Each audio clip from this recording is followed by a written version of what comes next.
มาติดตามอัปเดตสภาพอากาศประจำวันที่19มีนาคม2019ในเวลา 13 นาฬิกาตรวจพบกลุ่มฝนอยู่หลายจุดหลายพื้นที่เน้นๆหนักๆก็แถวนครราชสีมาพื้นที่สีเขียวสีเหลืองสีแดงอาจจะเกิดพายุฤดูร้อนลมกระโชกแห้งลูกเห็บตกได้นครราชสีมาขึ้นไปทางชัยภูมิขอนแก่นเพชรบูรณ์และภาคเหนือตอนกลางทั้งพิษณุโลกฝนกำลังตกอยู่ในเวลาขณะช่วงบ่ายๆมื้อนี้บ่าย 3 โมงฝนกำลังเคลื่อนตัวไปทางทิศตะวันออกเฉียงเหนือเข้าสู่ทางภาคอีสานด้านตะวันออกทางสกลนครมุกดาหารนครพนมข้ามฝั่งไปทางท่าแขกสปป.ลาวสวรรณเขต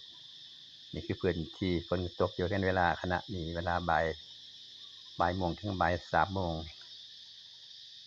ช่วงบ่ายๆฝนจะตกเกือบทุกมื้อช่วงนี้ตกตั้งแต่บ่าย 3 ฮอดประมาณ 6 โมงแลงหลังจากนั้นก็จะจางหายไป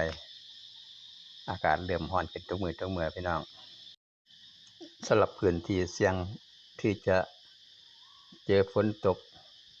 พายุฤดูร้อนก็ตามภาพจำลองภาพโมเดลพื้นที่สีเหลืองสีฟ้าบริเวณภาคตะวันออกจันทบุรีสระแก้วแล้วก็ภาคใต้หัวหินประจวบคีรีขันธ์ตามภาพเลยพี่น้องเบิ่งภาพคะแนนแนวขึ้นไปหาอุดรขึ้นไปหาขอนแก่นชัยภูมิเพชรบูรณ์ขึ้นไปทางอุดรนี่ก็ไปทางสกลนครมุกดาหารพื้นที่คาดว่าจะมีฝนตกพายุฤดูร้อนเกิดขึ้นมีพื้นที่ฝนกำลังตกอยู่ณเวลาขณะนี้เวลาช่วงบ่ายโมงถึงบ่าย 3มีกลุ่มฝนอยู่หลายกลุ่มนครราชสีมาในแนวนี้กลุ่มฝนใหญ่แถวภาคตะวันออกสระแก้วขึ้นไปทางนครราชสีมาปักธงชัยโคราชในแนวขึ้นไปชัยภูมิเพชรบูรณ์ขอนแก่นฝนกำลังเคลื่อนตัวไปทางทิศตะวันออกเฉียงเหนือ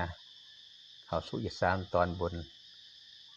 ช่วงนี้ฝนจะตกแต่ช่วงบ่ายๆช่วงบ่ายโมงบ่าย 2ถึง 5-6 โมงแลงก็จางหายไป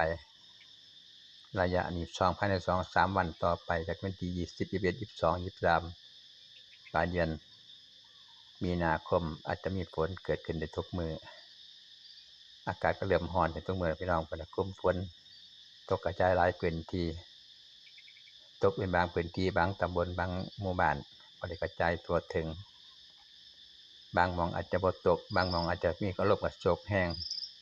เฉพาะพื้นสีเหลืองๆสีแดงๆมีกลุ่มฝนแถวๆนครราชสีมาไปถึงชัยภูมิ